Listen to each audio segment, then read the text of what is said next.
everybody, and welcome to a new episode of the Indie Diaries podcast, that's showing the human stories behind indie game development. This is your loyal Indie Diarist and host, Anthony L. Wolf, and today I have a very special guest with me, Steven from Dire Kitten Games. And he's a very, very dear guest because he's been following the show for such a long time. And finally, we've been able to actually have a chat and talk together. And actually, the episode that you're about to listen is one of the best ones that I've ever recorded for the show. I'm pretty sure it was such a lovely conversation with Steven.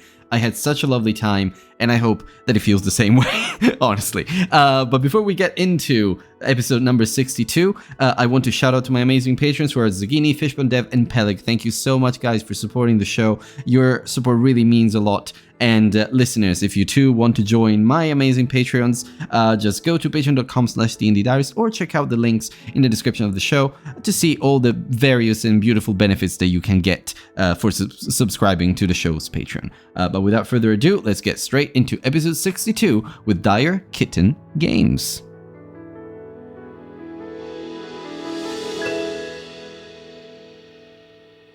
Hello everybody, and welcome to a new episode of the Indie Diaries podcast, showing the human stories behind indie game development, as you might have heard from the intro.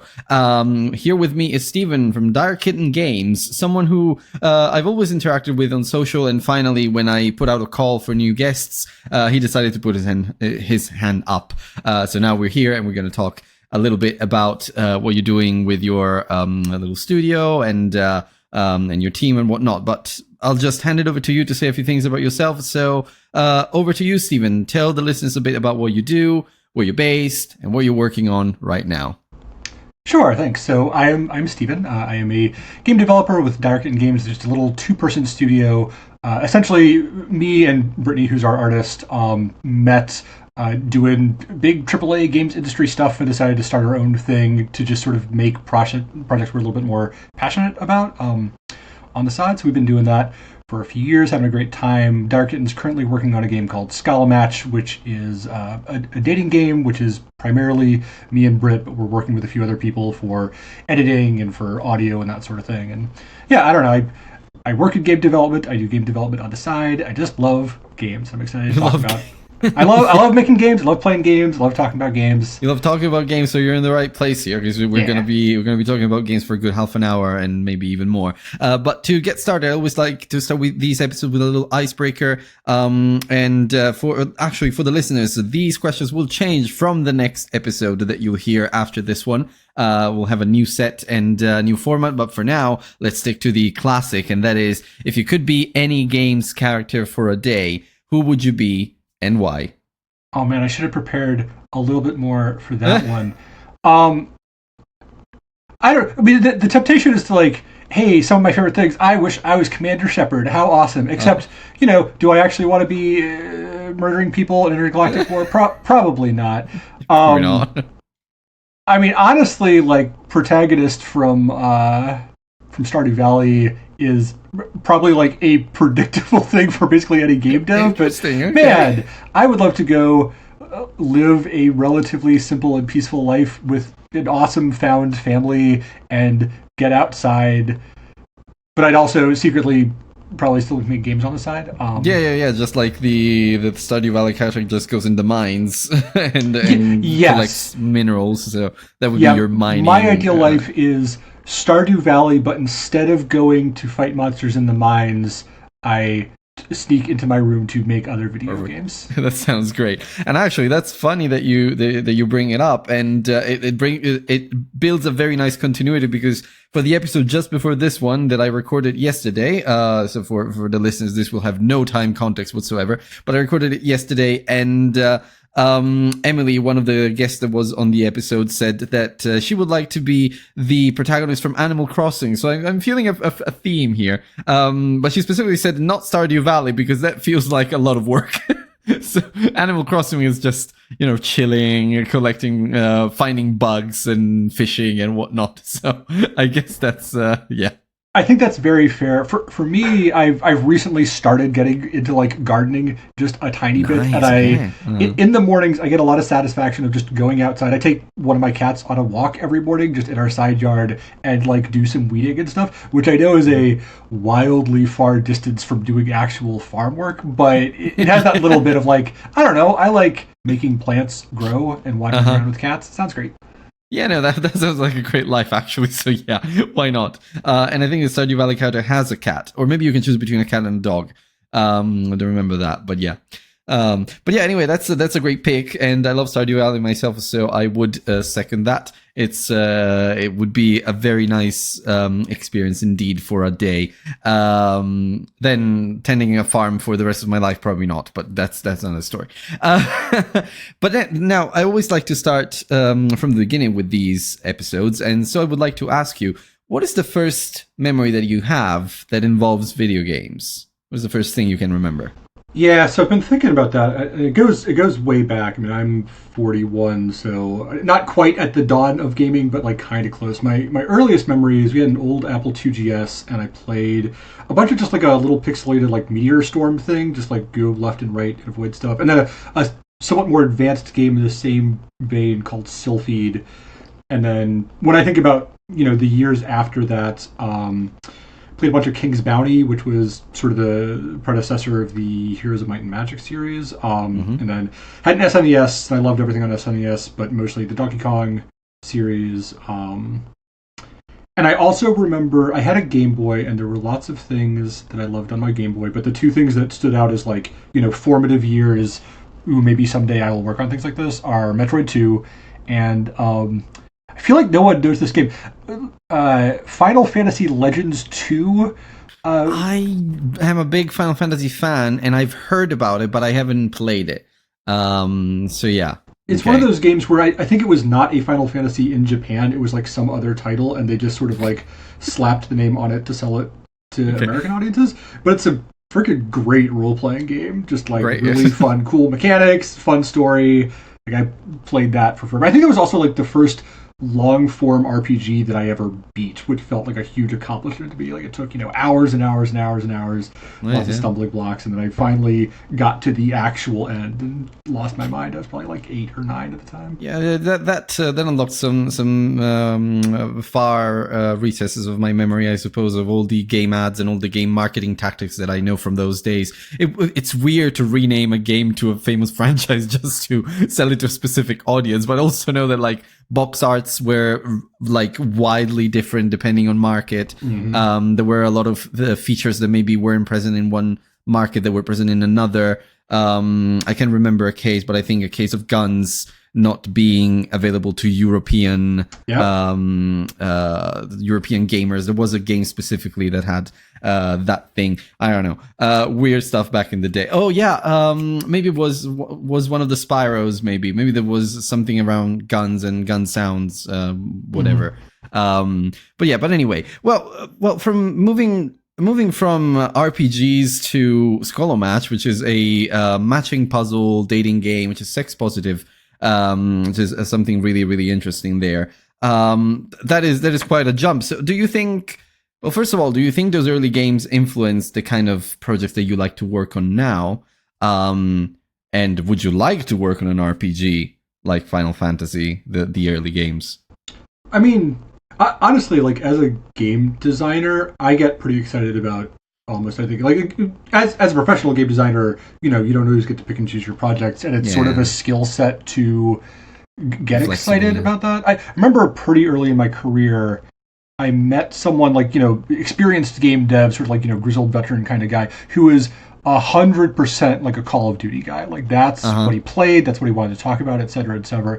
But he had a great story about like his second project he ever worked on was it was like a mobile Barbie dress up game or something, and he was like, I designed the hell out of that game. Like if you're a game designer and someone hands you a game and you're like, I don't want to work on this because it's not my favorite thing to play. Like you should find Yeah. something else to do. And I think that's true. Like you should find ways to That's get fair. Yeah. passionate about the stuff in front of you. So I've worked on a bunch of stuff. Honestly, most of the stuff I've worked on professionally has been like online competitive match based stuff without a ton of story. But I like playing all those games. And I like working on all those games. So Mm-hmm. I don't know, like I love Scholomatch and I love the thing that we're building. I don't think that if you had like asked me 4 years ago, like what's the perfect game for you to be making, I would have picked this. But I don't know that I would have picked other things either, right? It's sort of especially in my indie life, it's like I don't know, what did we feel like building at the time? Like what was the right collection of ingredients to make us excited Yeah, of about course. Mm-hmm. doing stuff, in the evenings and weekends. So That makes sense. sort of came And I together. think I think it's true of any creative profession. Like if you're a screenwriter, you don't always necessarily want to can write the movies that you like and that you enjoy. Maybe sometimes you have to write something else that is by contract, something that was requested. As a writer, I know that I'm not a screenwriter, but as a writer, I know that I have to be very flexible and I can write pretty much anything and find the passion in that, as you said. And I think that's a really important point and a really interesting point that you brought up.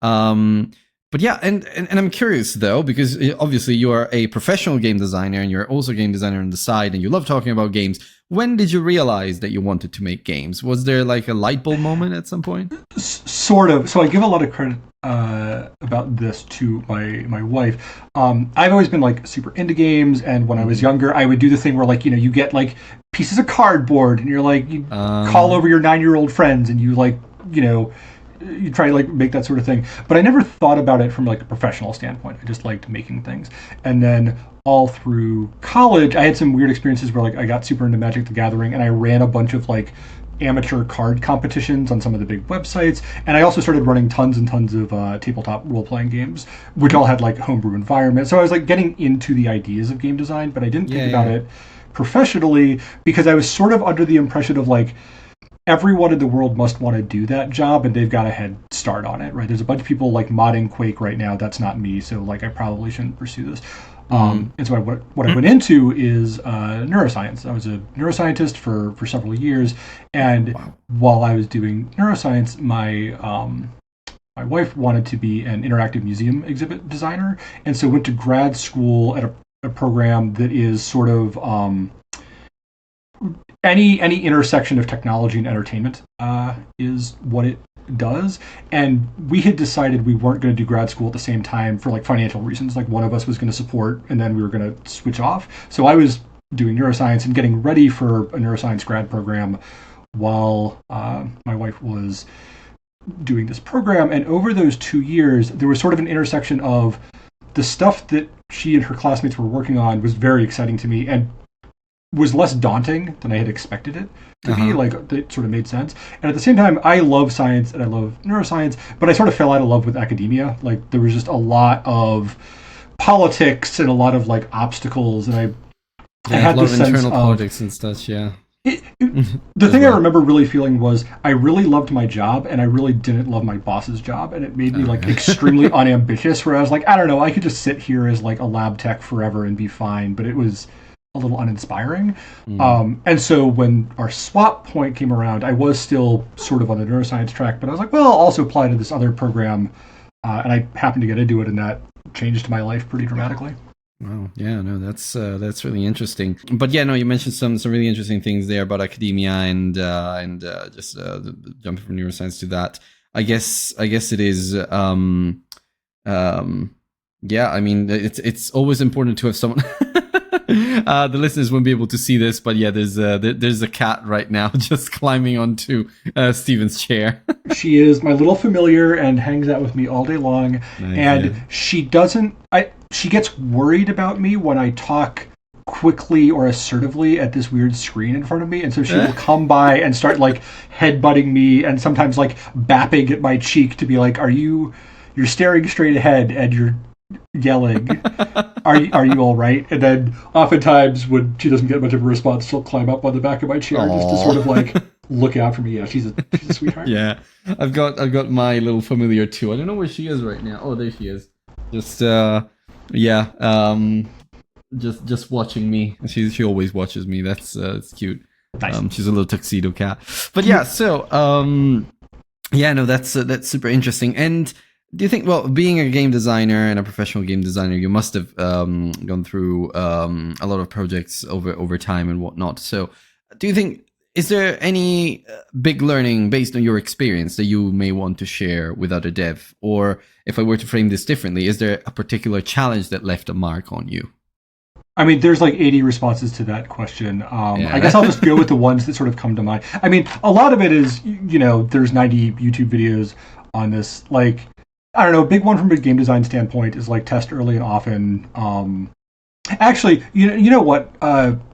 For your audience, I actually think the thing that is most useful is probably start building quickly and don't worry too much about where you're headed. Like, I feel like lots of people have like this beautiful vision for the game that they want to make to expansive detail, right? Like, I'm gonna make Skyrim, but in the Halo universe, it's going to have these 30 mechanics and this whatever. And there are oftentimes, especially with younger designers, they put a lot of emphasis on originality, where they're just like, well, I don't want to do anything that is too similar to other stuff. And that can be a huge stumbling block, because when you're just starting, there's so many tools available now, like, that didn't exist when I was kicking off, to like get into game development, right? Like, Unity exists, Godot exists, UE5 exists. Like, there's so many ways that if you really want to start making games right now, you just go do that. Like, you don't need anyone. Like, you've got access to YouTube, you can download any of those and get started. And the trick is, if you've got a beautiful vision for like, what if I were to make X-Wing but in a Final Fantasy universe, like, you can't build that in the first few days. And especially not if you get hung up on like, but I don't want it to be too similar, what's my mechanics? Like, my advice would be just start building whatever immediately. Whatever, yeah. And it's fine if it's like an exact clone. If you're like, I like Vampire Survivors, and that seems pretty easy to build. I was thinking about Vampire Survivors. Yeah, someone brought it up. They said, oh yeah, building a Vampire Survivors clone is actually a very good idea for a starting developer, because it's an easy concept and it gets you into the, it gets you to understand how an engine works. But yeah. Well, yeah, like, it'll get you in there. And the other thing is, like, like, this is true at like the 1-person indie level, and also at like the 300-person, as made by Ubisoft level. The game that you ship is never the game that you can conceptualize, like, to a pretty large degree. It's important to have like a good vision and to like set design pillars and all that sort of thing. But you should feel free to just say, I am just 100% going to clone every pixel and mechanic in Vampire Survivors, because about 2 weeks into that process, you'll be like, I've actually got an idea for the way that the enemies could work that's a little bit different. Or I've got a different weapon that I want to try out. And then it'll just spin off. Like, you don't need to know about that on paper before you start. It'll happen as you're building it. So, like, just go whatever. Like, find something that is a combination of approachable and that gets you a little bit excited, and just start. And don't be too worried about where you're going, and you'll get somewhere awesome. You can worry about like scope and things like that later. But starting, just start building something that's inspiring to you, and you will make it your own along the way. And I think I remember what I wanted to say earlier. At some point, you mentioned something really interesting, which was when you were just starting out, you were thinking, oh yeah, there's already tons of people doing like Quake 4 modding, so why would I do it? This is, of course, not... I'm just coming up with this question now, but how do you balance that? Because I have felt that too, like, there's a lot of people who are already working on something that is probably similar to what I'm doing now. How do you approach that? Of course, there are I suppose you felt that way when you started working on Scholomatch as well, because there are matching puzzle and dating games out there. There are like combinations. That combination is not necessarily something new, but you're still doing it, and you're still doing it well, from what I could see at least. So how do you tackle that kind of dilemma? It's true. I mean, so your question is more about like the product side, like how do you? I suppose so. Yeah. So when you're starting thinking about a product, you're like, okay, there's 1,000 of other people out there, millions maybe, thinking about the same ideas, or maybe there are already other things that are pretty similar to what I'm doing now. So how do I make it unique? So that's another question where it depends a lot on the context of like you and your life. Like, I will tell you, Scholomatch is going really well, and I've got high hopes that it will be successful, critically and commercially and all that sort of thing. But we're making it because it's a game that we were excited to make, and we have that luxury because we have day jobs, right? Like this, if Scholomatch sells 10 copies, that will be crushing to me personally, but our lives aren't like we still get paychecks from other things that we put Mm-hmm. energy into. And so like that is just true. If Dire Kitten needed to make a game that needed to be a commercial success so that we could like pay mortgages and stuff, we would not be making Scholomatch. Like if you look at like Steam, this is 100% true. The two genres that do the worst commercially on Steam are visual novels and match 3 games. They can go so like not an You combine like them. if you want to make money, you should make an incredibly gritty, tons of mechanics, like simulator, like world colony simulator, and if you could make it horror themed, that's what you should do. Like RimWorld and anything that's scary. That's how you make money on Steam for the most part.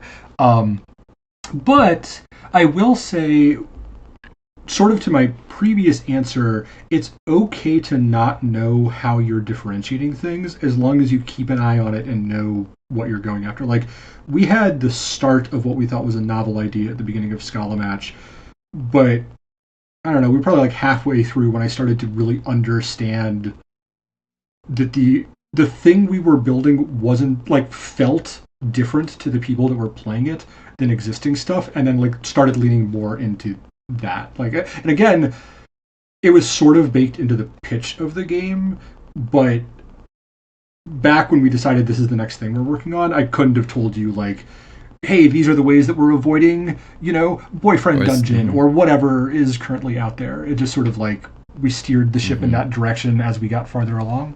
Mm-hmm. Okay. And well, at this point, we're getting closer to the present, so I'm curious to know how did your development studio come to be? Well, of course, you said that you met at a AAA event or thing, but where did the idea come from?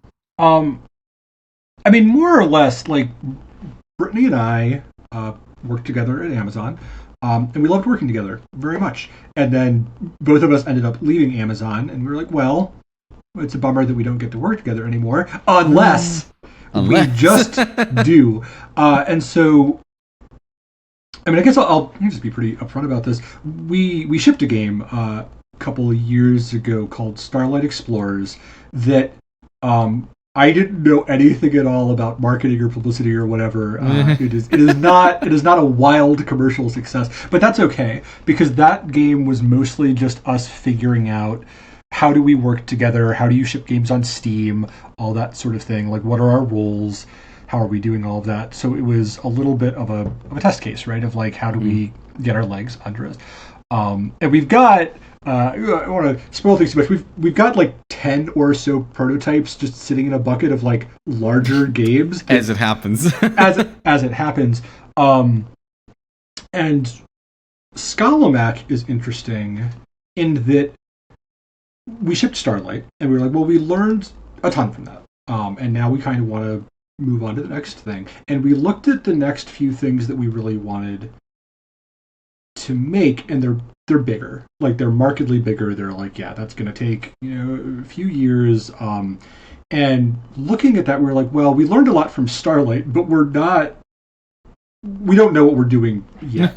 And so there's a part of us where we're like, well, we don't want to invest into something that's going to take us 4 years and then have it just like completely flop because we still don't fundamentally know how to sell games. Like, Britt and I both have a background where we know how to make games, but making a good game and making a successful game are different skill sets. They're different things, And wildly. so we picked Scholomatch as a concept that we were both excited about, but that felt like a midpoint between Starlight and other things that we want to make. It's kind of scoped up since then and become a more important project, I think, than I'd originally set out to make. But that's sort of where we landed, is like, what is something that isn't going to take us 5 years of dedicated time, that's still going to feel meaningful, and that, unlike Starlight, we are really going to put a bunch of effort into understanding marketing and publicity and social media presence and all the rest of it, and really take a shot at making a game that a large audience will love and potentially give us money for. And that is a really good point, and actually a nice segue into my next question, which is you mentioned that, well, on Steam, visual novels and you said matching games are Yep. they're the two lowest performing genres. But still, you said that Scholomatch is doing pretty well for what it is, even on Steam already, and you think it's going to be successful once it reaches its audience. So, how are you exactly navigating that kind of challenge? How are you, without giving away your secrets, of course? But how are you? But how are you able to make that work, basically? Well, so there's the product and there's the marketing side. The marketing side, I still don't like. I don't want to be too self-deprecating here. I don't know what I'm doing. I know what I'm doing way more than I did 2 years ago. Okay. And so a lot of it is just legwork. Like we've been working on the game for a little while. Our sort of starting point was we both live up in the Pacific Northwest, and there's a wonderful organization up here called Seattle Indies Expo, which does a lot of work to help and to promote sort of like local game developers. We applied to be a part of their presence at a new gaming convention up here called GeekFest. And we got into that, and it was interesting because GeekFest isn't really game development oriented, which was a little surprising, honestly, when we got there. Like, there was the Seattle Indies group that had like 10-ish games, like little groups all piled together, and there was one other game dev team next to us. But most of the convention was other nerd stuff. It was a bunch of like local retail stores selling like, Game Boy game, like that sort of thing. Also like music and art. But there weren't a lot of people coming to the festival looking for in-progress games the way that like PAX works, right? Like everyone shows up at PAX and is like, what are all the new demos? Not the vibe there. And so it was a little bit slow, but maybe not in a bad way, because it was sort of our first time doing that. But we did find a few super fans that I love very much, and they are the best, most motivating people in the world. And also gave us that assurance of like, oh, this is like special. I don't know how many people it will be special to. We're still trying to figure that out. But there are people for which this is like a meaningful experience that they have not had before, that they are hungry for. There was one person, I don't want to like dive in too deep, but there was someone who came and sat down and played our game, and we didn't bring a demo. We just brought the full game, which is big. We're now up to, I know you talked about word count on a previous one I listened to. At the moment, there are 270,000 words in. 270,000. It's a bit longer than like, it's like 1.5 Lord of the Rings novels. It's a big thing. And when we brought it to that, we were at like, I don't know, like 12 hours of content or something like that. There's this person we met who sat down and played the game for like 2 hours, and then was so excited about it. And so when they got up to leave, I was like, hey, you seem great and interested in this. Do you want to just have a beta key and access to our Discord? And if you want to like play through it, and they're like, yeah, that'd be awesome. And then while we were still at the convention, just started getting feedback from them on our Discord, like nonstop for like 72 hours, just like a message it was nuts. And then we went home, and I was like, man, I don't know how many people there are that we could reach that are like that. But yeah, no, absolutely, yeah, super exciting. Unique. And that kicked off to the legwork, because we've been building the game for a while, but now since then I've spent a lot of time, we were in Next Fest. I've spent a lot of time trying to do the social media thing and reaching out to streamers and all that sort of thing. It's going okay. I mean, we've got a decent number of wish lists, and that continues to climb. A couple thousand people have downloaded our demo, which is very exciting. So I don't know, just working real hard, I guess is my answer. Like, once you get into the, like, you have to switch your mind from just making the game good to how do I make the game successful, and in not really knowing what I'm doing yet, all of that is just like, I don't know, every day I mail like 5 more people, and I'm like, hey, I don't know if you'd like a really cool dating game, but if you did, we have one, and it's a free demo, and if you want to stream it, that would be cool too. Okay, bye. Is my it's my marketing strategy. Thank you for coming to my TED Talk. If it's working, great. Yeah, it's going all right.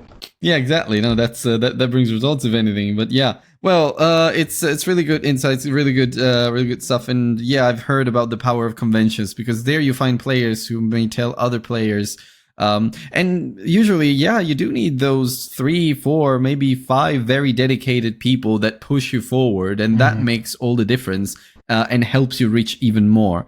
But if you have those very dedicated fans, then it feels all the more special, I think. So that's really really nice to hear the Scholomatch as something like that. But 72 hours non-stop with feedback, that it also seems... It's wild. Oh, I guess something else, because you talked about like motivation. I will say people should just get into game dev if they want to do that. That's all fun and great. I think there is a huge difference between a solo developer and a duo of developers. That if you're having a hard time with like motivation or sticking with it, like just find a friend with a complementary skill set.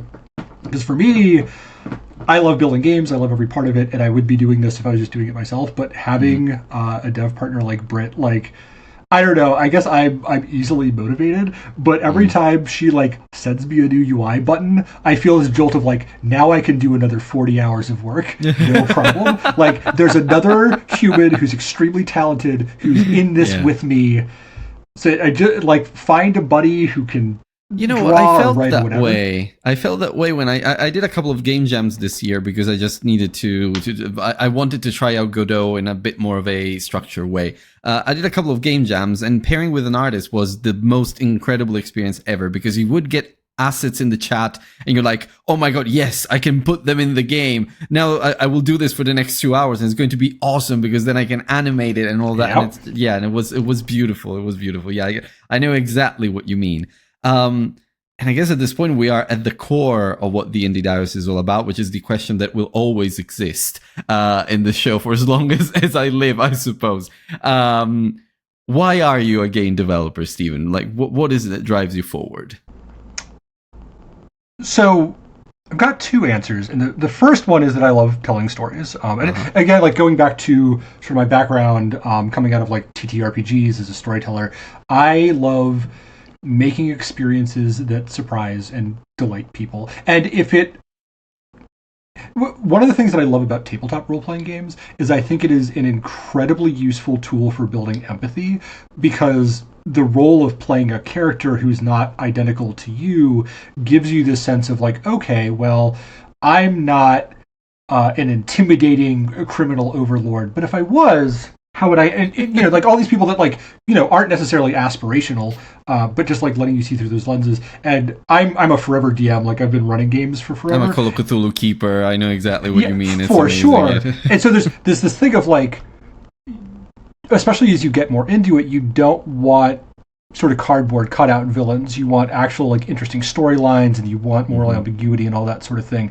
And a lot of time, people also talk a lot about TTRPGs being like a gateway to self-discovery in terms of like sexuality and gender identity, because it's such a beautiful space to be like, oh, well, it's not expected that I'm myself here. It's expected that I'm someone else. Who else would I like to be? And is that person, in what ways are they different from me? And then you end up discovering like, I mean, like sexuality is the big one, but there's lots of things of like, oh, I'm pretty introverted in my real life, but I want to play someone who's a leader, someone who like isn't afraid to be the first person who speaks up in any situation. And sometimes that teaches you things about yourself.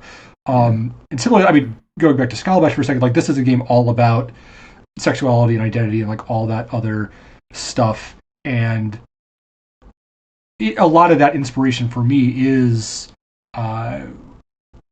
letting people experience those things in the way that they want to. And it's also been really interesting because I'm the writer on this game, and I am a straight male person, but the content of the game is not, right? And so this game has also been extremely like a journey of self-discovery for me, because I do want to like very authentically, very positively represent all sorts of experiences that are not mine. And I'm trying to be very thoughtful and very careful about that, because you can do it incredibly badly. But even aside from the like, I don't want to be another straight guy doing this wrong, like sort of the just I want to do well for the world and my customers and all that. There's also this sense of like, this isn't like, this character that I'm writing is not me, and they don't approach other people the way that I approach other people. But there's actually, I guess, a little bit of like a personal side of this.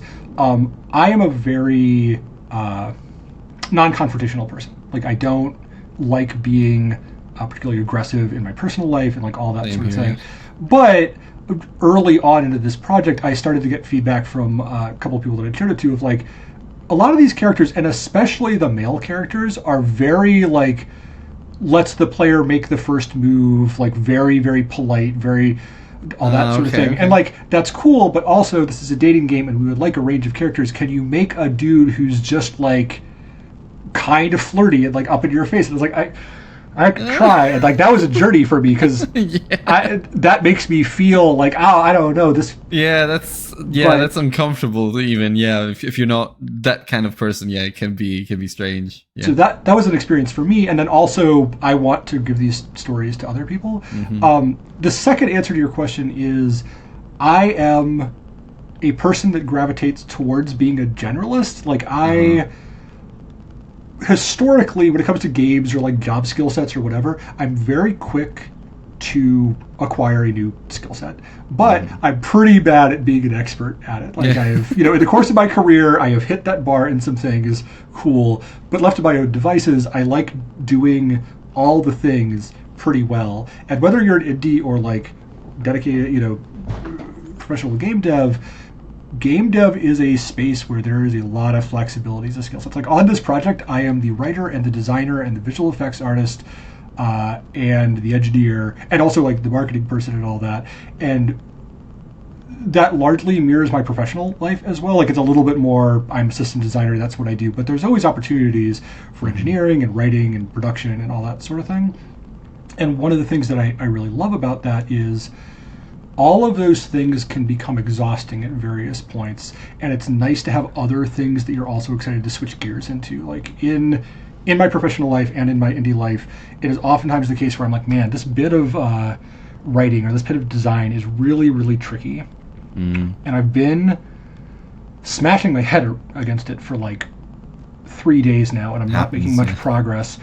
What if I just go and I knock 5 bugs off my backlog? Like, very straightforward. I know how to like put in debug statements and track down bugs and fix the problems. And I was referencing that variable incorrectly. Simple puzzle solving that has a big impact.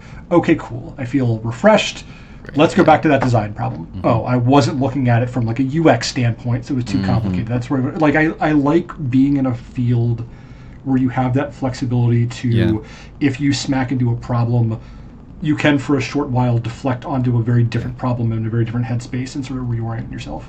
I see what you mean, because, and I'm sure you've heard it from other people on the show, there are some people who say, I love being the generalist. I love being that person who can do a lot of things and can wear a lot of hats because that's the only thing I can do. And also game development brings together all of these things to get all these skills. Some solo devs are really incredible. They do art, they do level design, they do game design, they do game programming, gameplay mechanics and all of that. And they do it all by themselves. And some people just find a lot of pleasure and a lot of passion in doing that, just wearing a lot of hats, because it covers a lot of skills, a lot of creative skills that make you feel like you're creating something that is comprehensive and it's well-rounded from start to finish. And that possibility of switching between tasks, as you say, I think is really powerful. So yeah, but also the first answer that you said too, like creating those experiences, I think it's really powerful as well. So yeah, that is that is a really great answer there. And if we were to flip this, what do you think is something that drives you backwards as an indie developer? What do you think? Well, besides marketing, maybe. But what is your? The answer is marketing, but I could. Right. What is your biggest struggle? You would say you can say marketing, of course, but it's marketing. It's marketing. But there's other answers to this.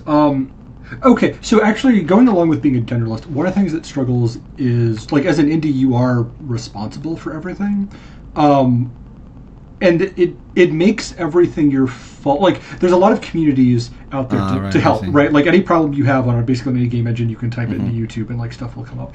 But sometimes it doesn't. And talking about Scholomatch, like, one of the things I'll talk about is I knew that I wanted Scholomatch to be extremely flexible story-wise in a way that I didn't think existing like narrative solutions worked for. Like, I think the best one out there is probably Ink, and even Ink, I knew starting out, like, there's a bunch of things that Ink doesn't do that I want to do, and so As a professionally, I am a designer with a decent engineering background, but I don't do tools engineering. Like, that's kind of beyond me. But I was like, I'm gonna go and make my own tool for how I construct the narrative in my game. And I was very proud of the thing that I made, and it worked really well for me until I started getting at scale. And then there was like weird engine stuff that is hard to describe that created a terrible problem where once the conversations got large enough, it started like you'd hit save and it'd be like, okay, well, it's going to lock up the engine for 25 minutes. Well, it saves like what is essentially a text file, which is horrifying. It's demoralizing and it breaks workflows and all that sort of thing. Yeah, and it's entirely my responsibility, right? Like, I chose to go and do that, and it was very bad. And it ended up being solved entirely by we upgraded to Unity 6, and Unity 6 manages its file stuff differently, and so it solved that problem. But that was like a couple months ago, and so I spent a long time working on this game, and it is demoralizing. Like, in my professional life, if I hit a problem, like, I endeavor to solve all of my problems myself to the degree that I can, but if I can't, there's always a creative director, there's always an engineering lead, there's always, brilliant concept artists that can do that. But when you're indie, it's like, you can reach out to forums and stuff, but fundamentally if something's not working, you got to do it, and that can be really demoralizing across all the disciplines, where you're just like, I don't know, I hate this. Your problems are your problems, and your problem solving can go really far, but sometimes you just hit a brick wall, and you're like, how do I even approach this? So I can see what you mean. It can get pretty challenging, I guess. Yeah. But yeah, so well, we are near the end now, Steven. So it's been a beautiful chat with you, but we're not quite there yet. I've got 2 more questions for you, and I'm sure you know what they are. They're going to be a little bit more fun, and I want you to think. Imagine being able to send a note to your younger self, probably the one that was playing around with those Apple II computers back in the day. What would you say? What would this note say? Okay, so I've got a very unexciting practical answer, which is you should get 8 hours of sleep a night.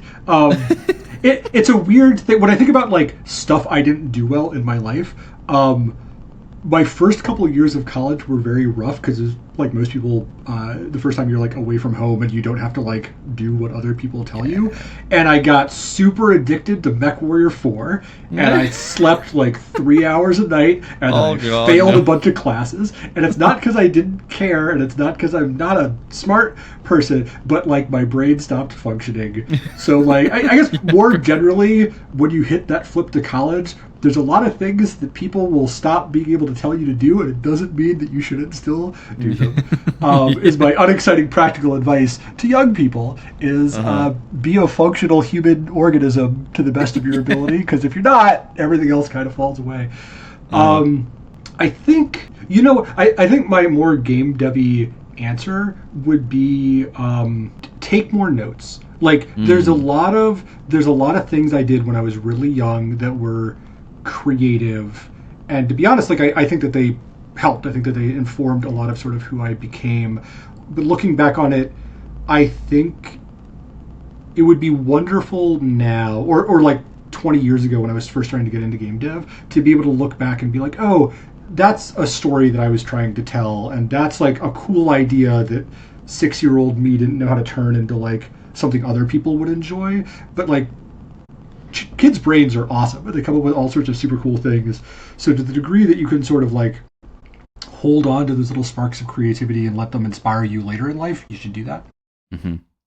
Yeah, I think those are both solid pieces of advice, and I can relate with the being a functional human organism, because that does help later in your later years, I suppose. Okay, and then lastly, if you had unlimited budget and time, what game would you create? Okay, I actually have an answer to this, and it's the sort of thing where, like, sometimes I joke about it with Brit, and maybe we'll get to make it someday, but it's very much like, no, you would need to, like, put some money into this. I want to make, so here's my pitch. I want to make a real-time strategy game in the like small scale tactical sense, the way that, like, I don't know, like Warhammer has a bunch of these. Aliens Dark Descent is a really good example, like a small squad thing where the concept is you are like an AI overseer for a supernatural containment facility, and everything goes badly, and your responsibility is to solve all of the problems. It's very the start of this idea. There's other influences, but the main one is definitely the original Resident Evil movie, which, spoilers, is about zombies break out in a thing and Marines are sent in to deal with the zombies, and there's an AI that is there to help them and murders most of them.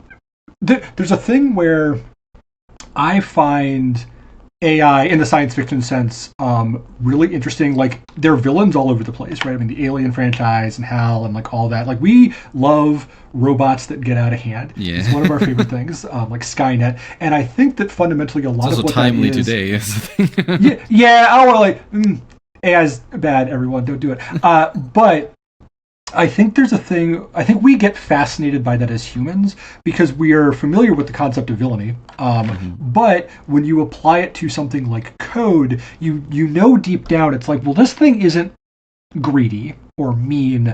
There's a reason that it's doing what it's doing. Like, it's a very logical thing. Like, when you look at the Red Queen in Resident Evil, there's a thing. I'm going to spoil the movie for all your viewers. I'm sorry, you should have watched it in like the 30 years since it came out. But there's a thing where they're like, hey, we think we've contained all of the zombies and we would like to go home and for you to stop murdering us. And the Red Queen's like, nah, I can't 100% be sure that none of you are infected. Your lives don't mean anything to me. Yeah. you aren't allowed to leave. I'm sorry. Like, the risk of, like, I've got a little thing at the top of my code that says, do not let zombies out. And like way down the list is humans should survive probably. And those aren't comparable. So all of which is to say, I want to make this game where you are commanding squads of humans, but they have things that most role-playing or most tactical games don't have in terms of morale and trust in you. And your objectives are always stop bad things from escaping. And you get bonus points for like humans surviving, but you probably also have a bunch of like subtasks that may or may not align with what humans want. And so there's a psychological thing of like, this human wants to rescue their child from this containment thing, and that is not useful to me. That accomplishes no goals and has risk and expends resources. But if I do this thing, these humans will think I am a kindly AI, and their trust level will go up. Yeah, no, that would be amazing. I just wanna I wanna do the thing of like, I can accomplish this major goal, but doing so requires me to sacrifice these 5 humans, and I can't let them know that. And once I've decided that, it's very important that I accomplish my goal and that all 5 humans die. Because if one of them gets out and talks to the other humans, they're going to realize that I am not a weird, kindly AI. I'm just going through my checklist. Anyways, I want to make that game very badly. It has like a sim flavor as well, like a nice resource management flavor too. Like, it reminds me of Frostpunk and how you basically want the population to trust you and the morale to just be high, because otherwise they're going to send you away in exile as the mayor, and they won't trust you anymore. So it has that kind of mechanic there, but also there's the morality of the player, because you have these humans who maybe have these touching stories that and these touching moments, but you have to make practical decisions that benefit you. So yeah, no, that would be an interesting role-playing experience, but also at the same time tactical experience, and also a little bit of a resource management. I think it would be really, really interesting. Something I would definitely play. So please get unlimited budget and time, because I want that game. But I'll do my best. You do your best, yeah.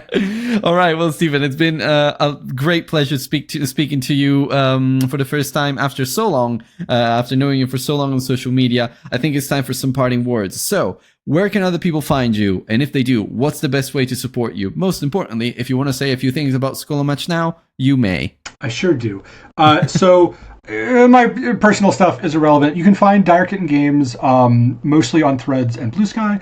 Scholomatch.com. Scholomatch is SCHOLOMATCH, so it's like scholar match. Scholomatch.com exists. You can also find us on Steam. We've got a free demo that's got like 90 minutes of content. If you get really excited about it, you can message us and we might have space in a beta.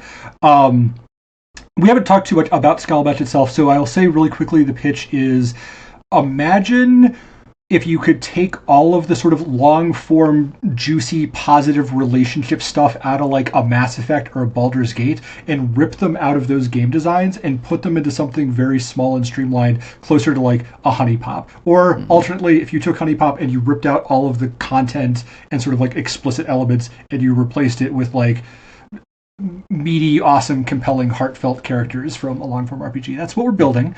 If you're interested in that, we would love a wish list. We would love to hear from you on any of our social media channels, and we'd love for you to tell your friends that it's coming sometime next year. Perfect. Okay. So what I'm going to do is, of course, put all the links to Scholomatch and to Dire Kitten Games in the description of the episode, so people can check you out. And yes, hopefully you get some more wish lists and maybe some beta requests from this episode. But yeah, thank you so much, Steven. It's been a real pleasure talking to you. It's been a lovely episode. Really loved it. And wishing you the best of luck with Scholomatch and with that mission of getting unlimited budget and time, because that tactical game is definitely on my list if it ever happens. So yeah. Thank you. I've had a great time, and now I'm all excited to get back to work. Thank you. And that, my friends, is a wrap on another episode of the Indie Diaries podcast, episode 62. Indie Diary number 62 with Dire Kitten Games. Thank you so much, Stephen, for being an amazing guest. I loved speaking to you. I think we touched on a lot of important and interesting themes, talked about games as we wanted to do. Yeah, really, it was amazing to just connect after so long. Thank you for following me on socials, and best of luck with Scholomatch, because I think you are doing an excellent job with it. So, listeners, if you do want to support Stephen, you will find all the links in the description of the show as usual. But if you want to support the show, you can find links for that too. You can find links to Patreon, to Discord, to YouTube, and all the different channels that I am at now, especially Blue Sky and Threads, because after the recent the debacles on X, I would say that I am not going back to it anytime soon. So yeah, you can find me pretty much everywhere online as The Indie Diarist.